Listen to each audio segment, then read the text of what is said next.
we're now back into C2 mode again, 200 meters, and Stefan Kiraj will have got himself prepared and ready in the back of the German boat.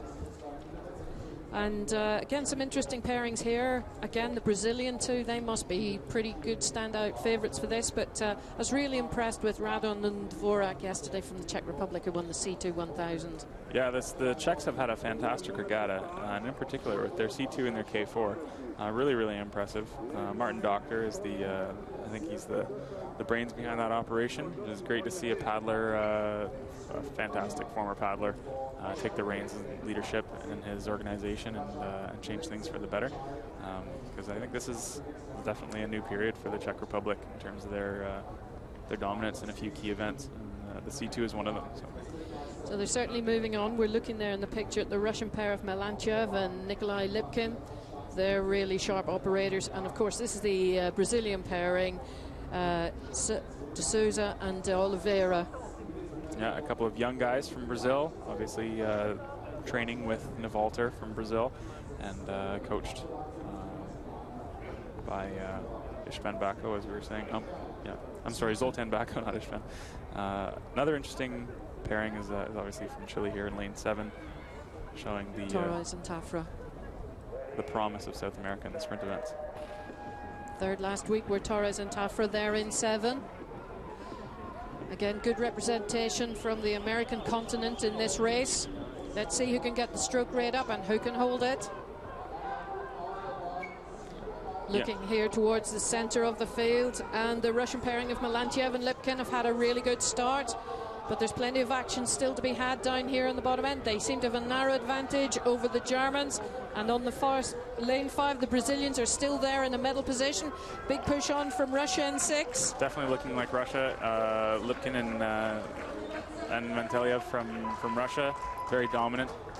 The Germans and Brazilians were in the mix as well. Yeah, very, very strong finish there. They look really strong out there. With the Brazilians, I think they might have got the 2nd place, just ahead of Vashka and Kiraj. To throw out a quick word of congratulations to young fellas Roland Varga and Paul Bryant from Canada. These guys are not sprinters, so to see them in the C2 200 final is really, really impressive. These guys concentrate on the 1,000 meter for training, so it's nice to have them in the final. And you can see from the screen there, it looks like Brazil may just have got it. I'll tell you what, there's hundreds of seconds in that. It's a very tiny margin, but that's the game we're playing here in the 200 meter races. But if I had to call it with my bare eyes, then I would definitely say that Brazil came in with a silver medal and Germany in 3rd. Here we've got the start.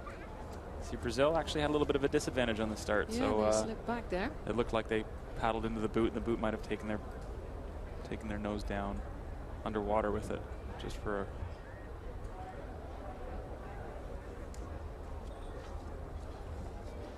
really, really dominant paddling from the Russian pair, Victor and Nikolai.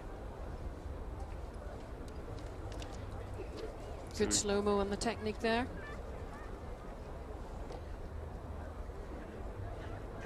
Crew from Uzbekistan here in lane 8. The Polish crew in lane 9 had a little bit of problems with their steering, so they were out of the mix. They're very impressive out there, Lipkin and Melantyev of Russia. Again, employing that traditional sort of lower stroke rate the Russians seem to employ very effectively. Almost looks a little bit out of stroke, like the fell in the back is just rushing Lipkin just a bit. What sort of a difference can that make to a boat and boat speed, Adam, if there's just not quite the synchronicity between the paddlers? Well, it's deceiving sometimes to use the catch as the only element of the stroke that you're trying to match up, because if you think of the stroke as having an angle, that's sort of not just an angle but more of a curve to it, then you really just want the peaks to line up, and the peaks of different people's strokes might occur at different parts in the stroke. So really, I mean, if they found that the peaks of their stroke are offset, then their catches will also have to be offset a little bit in order to get that run in the boat that they're looking for.